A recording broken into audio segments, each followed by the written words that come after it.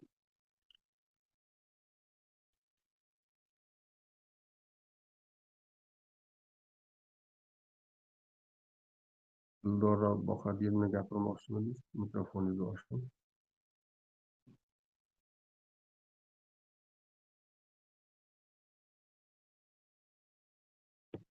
Xo'p, endi keyin bizda suhbatda Janubiy Florida universitetini klinik psixologi Marina Aleksandrovna Varnavova chiqdi.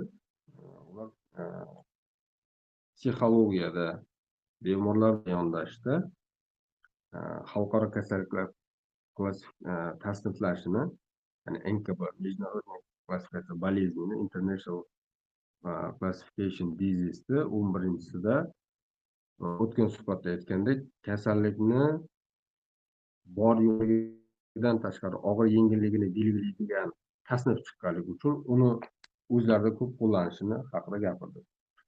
Keyin Sarif keldi. Bu Samara tibbiyot, Samara psixiatriya klinikasini shifokori, dotsent.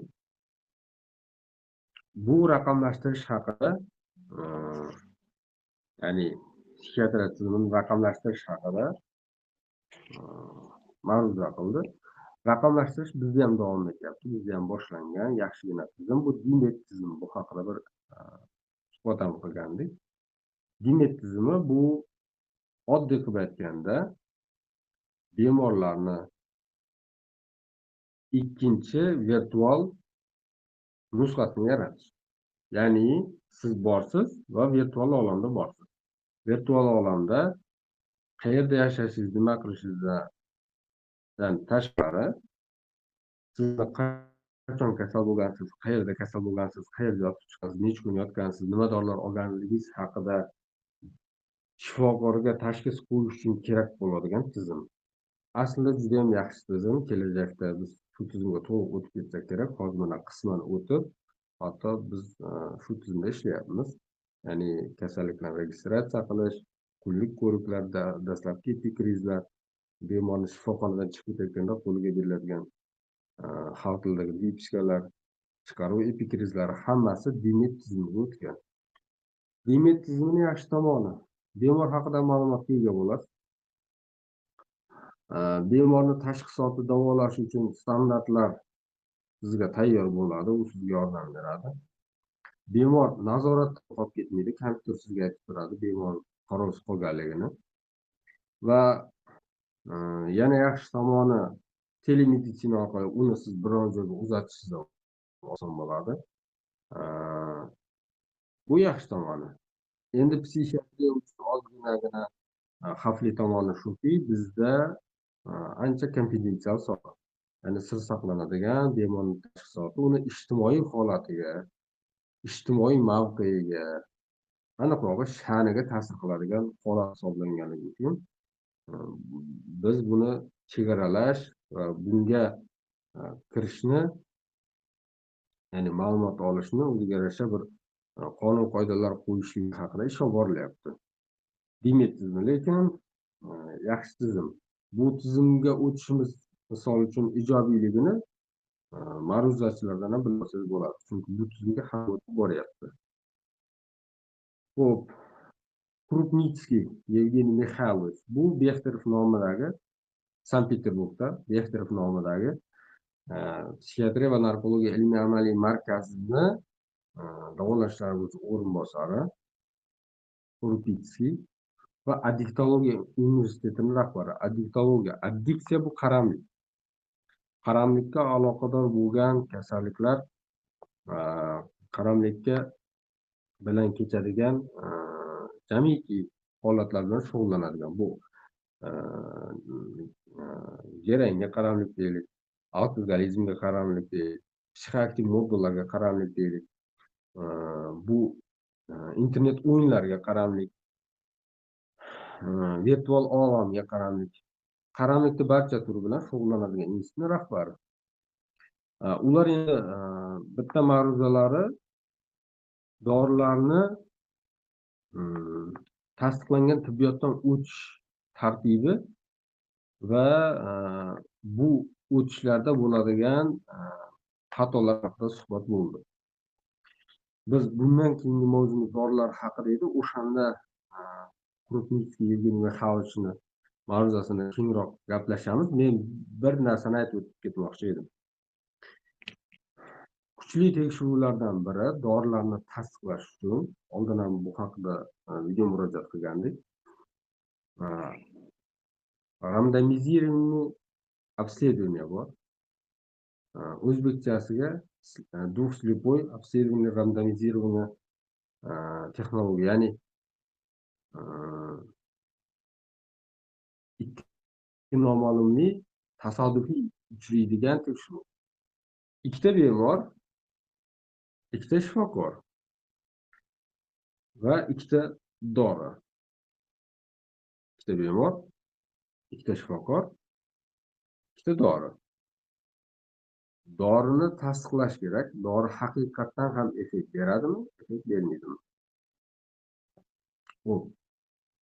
Ikkita dorini bittasi oddiygina askorbinka yoki oddiygina glyukoza yoki oddiygina vitamin tabletka.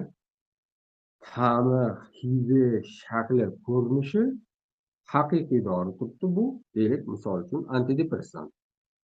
Antidepressantdan umuman farq qilmaydi. Shakli ham, ta'mi ham, ko'rinishi ham, hattoki vazni. Buni qaysi biri haqiqiy dori, qaysi biri vitamin ekanligini bu ikkita shifokor bilmaydi. Ularga bu dorilarni serial raqam beriladi. Deylik, birinchisi A 355, ikkinchisi B 355. Shifokorlar bittasi A 355 oldi, ikkinchi shifokor B 355 oldi. Va u dorilarni oldiki, shifokorlar bilmaydi qaysi biri haqiqiy, qaysi biri soxta. Va ularni bemorga berishadi. Sizga antidepressant kayfiyatingizni yaxshilashga, kayfiyatingizni ko'tarishga, vahima qo'rquvni kamaytirishga beryapmiz deb berishadi. Bemorlar u dorini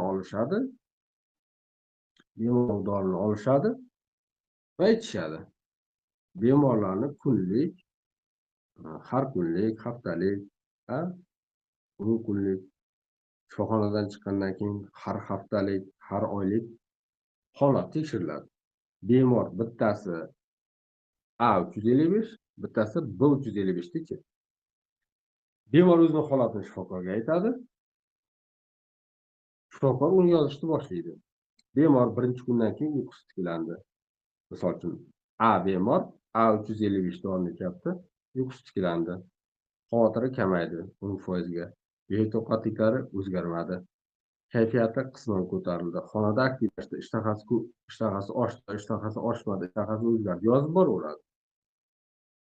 Ikkinchi shifokor ham B 355 dorisini ichgan bemor uyqusi tiklandi yo tiklanmadi, kayfiyati ko'tarildi yo ko'tarilmadi, vahimasi kamaydi, necha foizga kamaydi, kamaymadi, xonada aktivligi, boshqa bemorlar bilan suhbat qilish, hammasi yozib boriladi.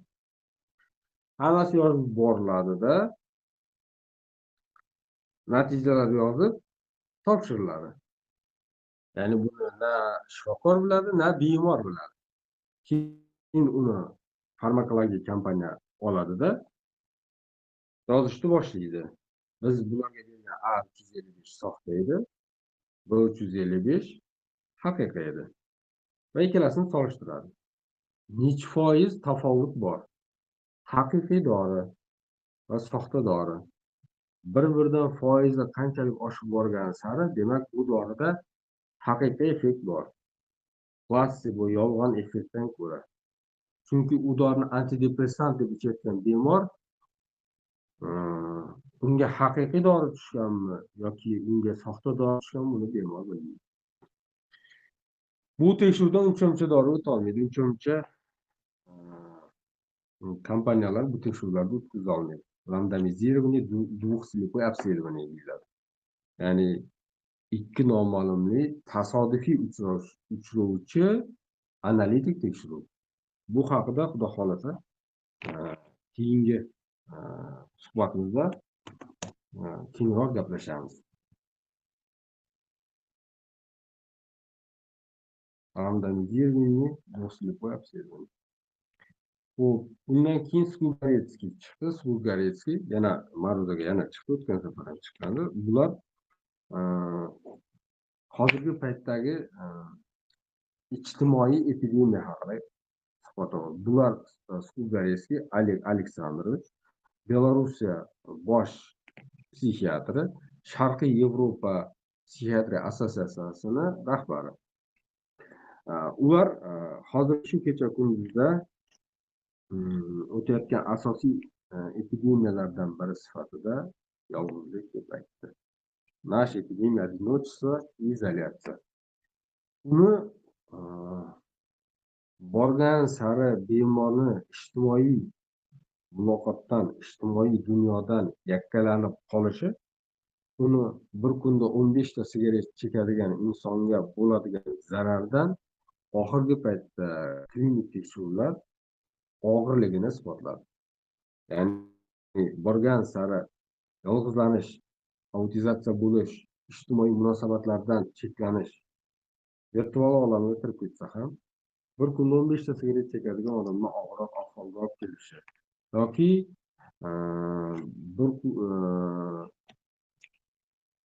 bir kunda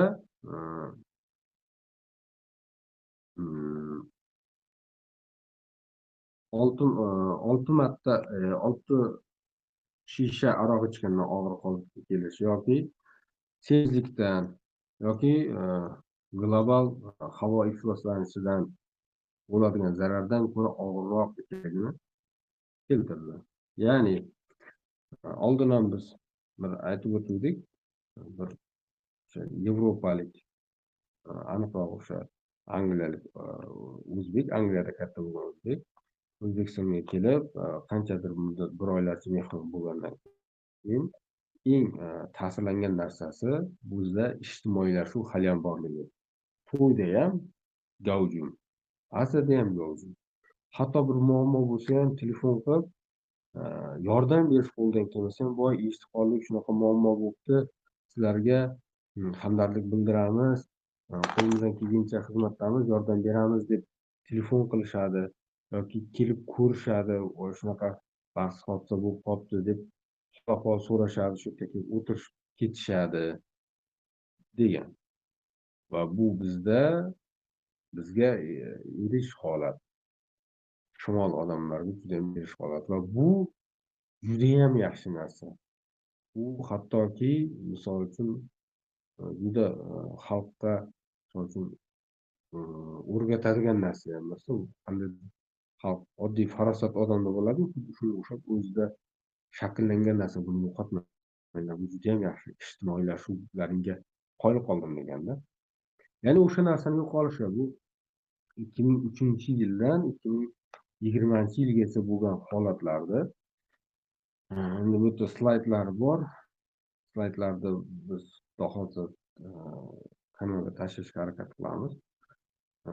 Slaydlarda ma'lumot qismlarini o'shanda qarang, 2003-yildan 2020-yilgacha izlanishi, oxirgi mana shu 2003-yildan 2020-yilgacha 6 ta kategoriya bo'yicha, ya'ni odamni oilasi bilan munosabati, odamni do'stlar bilan munosabati, odamni begona insonlar bilan munosabati, oilalar bilan munosabati, oilalarni jamiyat bilan munosabati va oilasi yo'qlarni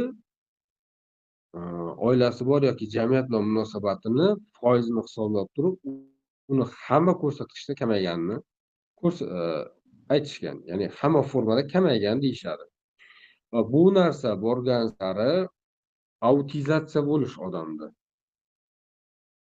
ijtimoiylashuvdan cheklanish, ya'ni bemor oilada o'tirib oiladagilar bilan munosabat qilmay qo'yishi, bemorda o'rtada farzandlar bor edi, farzandlar bilan munosabati, oiladagilar bilan munosabati, ijtimoiy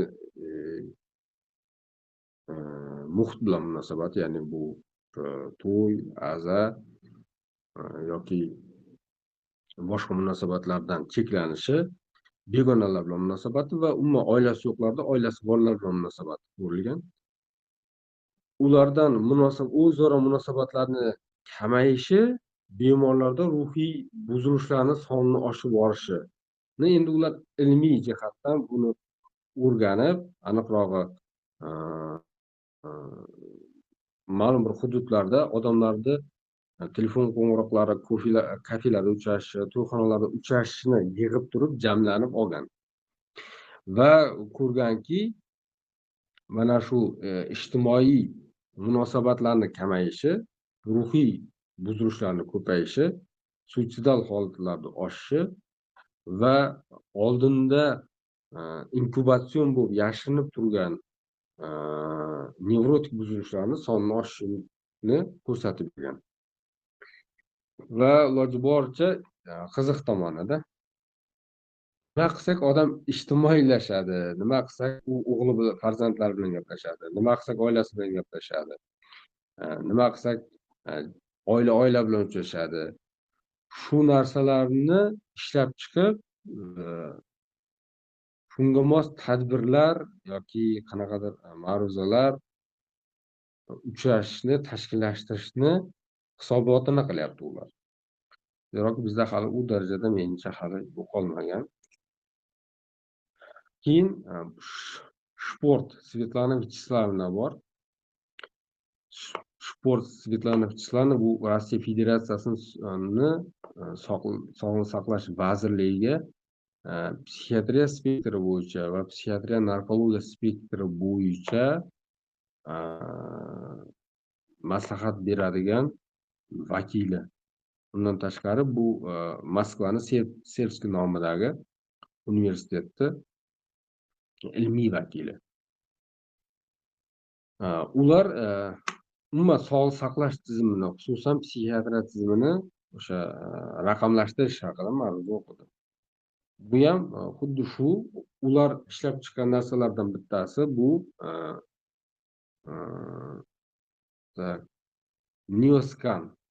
Neoscan va Stresscan ikkitasini aytdi. Stresscan va Neoscan. Bittasi ya'ni bemorlarning hamma ma'lumotlari virtual olamga yig'ilsa va uning ichida misol uchun Stresscan platformasida bemorda vahima, qo'rquv, stress, tushkunlik holatlarini aniqlaydi. Bemor murojaatsiz bemor o'sha testni uyda o'tirib ishlashi bilan u yerda holat konsultatsiyaga muhtoj emasligi, ya'ni bemorga aytiladi, siz ishlagan testingiz bo'yicha, oddiy qilib aytadigan bo'lsak, konsultatsiyaga muhtoj ekansiz, konsultatsiyaga kelishingiz kerak. Agar o'rtacha bo'lsa qaysidir kun belgilanadi, og'ir bo'lsa aniqrog'i bunga hattoki brigada yordam berish uchun borish kerak deydi. Xo'p. Tovushim yaxshi eshitilyaptimi o'zi? Tovushim uzilib qolib.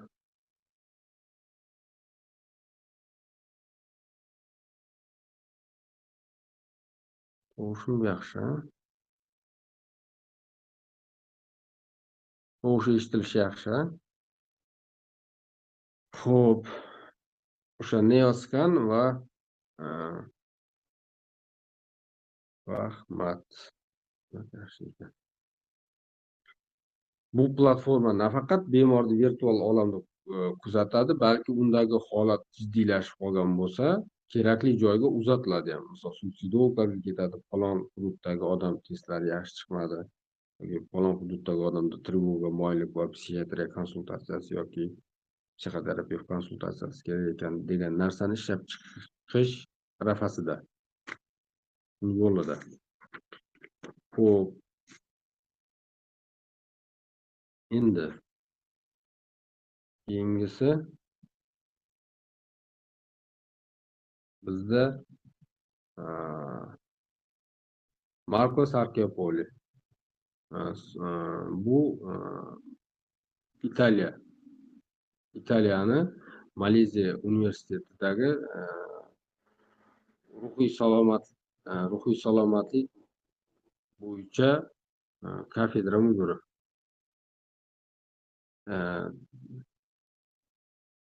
Tibbiyot va salomatlik markazining rahbari Marco Sarchiappoli. Bular hamma aytib o'tganlarimizni internetda yozsangiz chiqib keladi. Epigenetika haqida va genetika haqida, buni suitsidal omillar haqida suhbat olib bordi. Xo'p. odamda tanasidagi jamiki 1 minut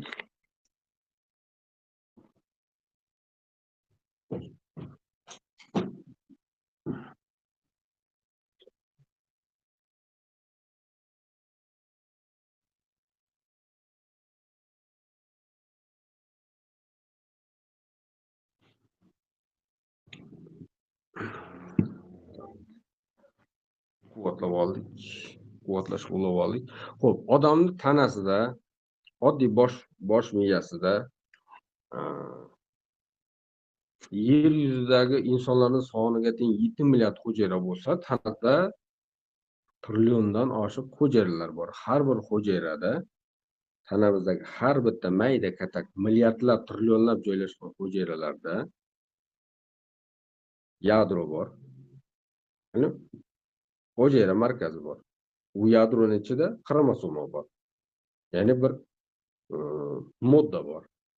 Xromosoma genlardan tashkil topgan.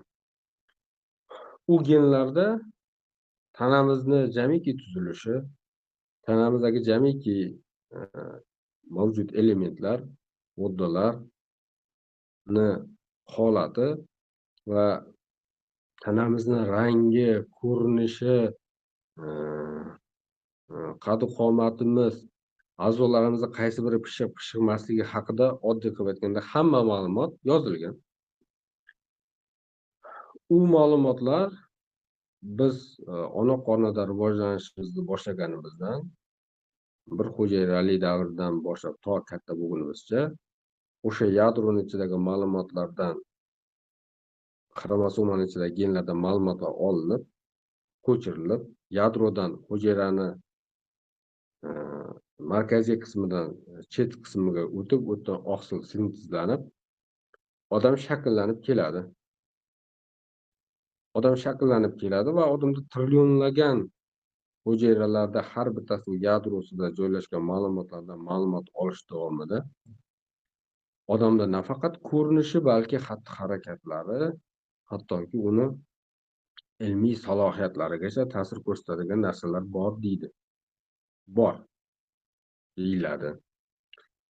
O'sha yozilgan narsa, bu gen, bu yozilgan kitob. O'sha gendan hammasi emas, ma'lum bir qismdagi ma'lumotlar olinib, misol uchun otasining sochi tekis, onasiniki jingalak. Ikkita ma'lumot jamlangan xromosomadan bittasi yo jingalak yoki sochi silliqni ma'lumotini olib, uni yuzaga chiqarish epigenetika. Ya'ni oddiy qilib aytganda, kitob yozilgan narsalar bu genetika, kitobni o'qigan odam bu epigenetika. Tabiiyki, kitobni hamma o'qib, ichidagi hamma ma'lumotni o'zida jamlab, namoyon qilib, birovga aytib bera olmaydi. Kitobdan o'qib bilgan ma'lumotim shu deyishadi. Xo'p, agar odamda hamma ma'lumotlar hujayralarning ichida, bosh miyaning ichida joylashgan hujayralarda ham genda saqlansa, o'z joniga qasd qiluvchilarda ham shunaqa bo'lsa, u genlar qayerdadir joylashgan bo'lsa, ular nima sababdan ochilib ketyapti va nima sababdan u genlardan ma'lumot yadrodan hujayrani plazma qismiga olinib, oqsil sintezlanib, bemorda nega unday xulq-atvor harakati bo'lyapti degan narsa bosh qotirishgan. Va agar biz o'sha genlarni, ya'ni epigenetikasini yozilgani bor ekan, bloklasak yoki uni chiqarishni kamaytirsak, balki suitsidlarni kamaytirarmiz degan xatti-harakat va ilmiy ishlar qilingan. Va misol uchun bitta narsani aytyapti. Bir tuxumli egizaklar asli boshi bir bo'lgan va rivojlanish davomida ikkita insonga aylangan. Ya'ni bir tomchili bir-biriga o'xshaydigan egizak bilan ikki tuxumli egizaklar asli yuzaga kelishi o'zi boshqa hujayra bo'lib, bir-biridan farq qiladigan egizaklarda suitsidlarni uchrash foizi 18 ga 0,7. Ya'ni bir tuxumli egizaklarda bittasi suitsid qilsa, ikkinchisida suitsidal harakat bo'lishini ehtimoli 5 dan 1. Lekin ikki tuxumli egizaklarda bittasi suitsid qilsa yoki suitsidal harakat qilsa, ikkinchisida suitsidal harakatni uchrash ehtimoli 200 dan 1. Shunda taxmin qilinadiki, demak, bu yerda ham genlarga bog'liq bo'lsa kerak va o'sha genlarni topish kerak deb bu yerda juda katta ishlar qilingan, yillar davomida to'plangan epigenetika haqida. Bu o'tgan bu yerda oqsil topilgan, genlar topilgan, o'sha genlarni qayerda joylashgan, nima kuchaytirib yuboradi haqida juda ajoyib ma'lumotlar berildi. Uchrash ehtimoli, kimlarda ko'p uchrashi, qaysi jinsda haqida juda ajoyib ma'lumotlar bo'ldi. Men qisqacha aytmoqchi bo'lgan 3 ta narsani aytib, suhbatni yakunlaymiz. Keyin savollarga javob beramiz. Xo'p. Birinchisi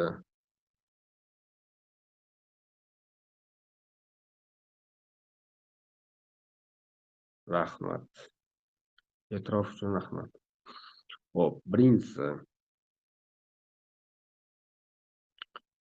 suitsid deydi. Shuncha yillar davomida tekshirilib olib, katta laboratoriyalarda genlargacha tushib, tekshirib turib, olib turib aytadiki, ular suitsid qilish bu kontinuum. Ya'ni bu bitta sabab, bitta gen yoki bittagina sabab va uni oqibati emas. Bir qancha sabab va voqealar ketma-ketligi yoki jarayonlar ketma-ketligi va harakat deydi. Misol uchun, genni borligi bitta, moyillik bitta. Bu ona qornida avlodida suitsid borligi. Ikkinchisi, erkak jinsi bo'lgani yana bitta plyus. Bolalik travmasi bitta plyus. Yaqin insonni yo'qotish bitta plyus. Ruhiy kasal bo'lish yana bitta plyus. Qo'shilib turib, keyin suitsidal harakat bo'ladi, keyin suitsidal epidemiya bo'ladi, keyin amalga oshiriladi deydi. Yoki suitsidal fikr bo'ladi, keyin amalga oshiriladi. Bu bitta sabab, bitta voqea va bitta natija emas deydi. Demak, suitsid shunday ekan. U bir og'iz bilan bitta aytish qiyin. Bu yerda genlar mavzusi bitta, genlarni yuzaga chiqishi bitta, tashqi omil ta'siri yana bitta, bemorning organizmida bo'layotgan jarayon bitta va oxirida harakat deydi. Uchun bir so'z bilan belgilash kerak emas deydi. Xo'p, ikkinchisi, professor G'iyosovdan so'ragandik. Uni keyin biz bu yerda ham bevosita uni ham agar videosini qo'yamiz, faqat video telefonda olingan va telefon nima desam ekan, qimirlab tushirilgan, lekin bevosita so'ragan videolarimiz bor ingliz tilida. Suitsidal epidemiya. Bitta hudud, bitta mahalla, bitta ovul yoki umuman insonlar bir-biri bilan bog'lanadigan qism. Massivmi, mahallami? Bizda endi asosan mahalla. Mahallami, ovulmi? Shu yerda bitta suitsid bo'lsa, professor G'iyosov aytadi, suitsidal harakatlar bo'lgandan keyin suitsid tugatildi yo tugatilmadi, qutqarib olishdi yo qutqarib olisholmadi, nima bo'lishidan qat'iy nazar, shu voqea tarqalgandan keyin shu hududda suitsidal epidemiya bo'ladi deydi. Va hammani bosh miyasida suitsidal harakatga moyillik markazi uyg'onadi deydi. U hammani hayotida bir kunda hayoti davomida bir marta bo'lsa ham yuzaga keladi deydi. Ya'ni bu misol uchun o'zimizda ham ba'zan bo'ladi, juda ishdan, boshqadan charchab ketganimizda biz ko'zimizga xuddi adolatsizlikdek yoki og'ir tuyulgandek, yechimi yo'q narsadek bo'lgan paytda ba'zan og'zimizdan ham ba'zan chiqib ketadi. Shu o'lib qutulamanmi deb yuboramiz. Xudo asrasin. Yoki jonimni olsam bo'lmaydimi degan narsa kelib ketadi. Shu paytda o'sha markaz uyg'onadi, oddiy qilib aytganda. Anti-suitsidal markaz ham uyg'onadi, ya'ni suitsid harakatini qilmaslik uchun. Suitsidal markazga anti-suitsidal markaz qancha kuchli bo'lsa, uni paydo bo'lishi bilan 1 sekundga olib bormasdan turib, uni bloklaydi, yo'q qiladi. Biron bir suitsidal harakat bo'lsa, shu atrofga, hududga shu gap tarqalsa, hammadagi suitsidal markazlar uyg'onadi deydi. Shunda kimda anti-suitsidal, suitsid qilma degan markazi ham kuchli bo'lsa, uni shundoq ham bloklaydi deydi. Kimda bu 50-50 bo'lsa, sekin-asta suitsidal harakat bo'lish ehtimoli paydo bo'ladi deydi. Shuning uchun agar biron bir joyda suitsid bo'lsa, professor G'iyosov aytadiki, bu mavzuni yengilgina qilib ko'tarib yopib qo'yish kerak deydi. Ya'ni oddiyroq qilib aytganda, misol uchun shunaqa voqea bo'libdi, eshitdilaringmi deb dasturxon boshida yoki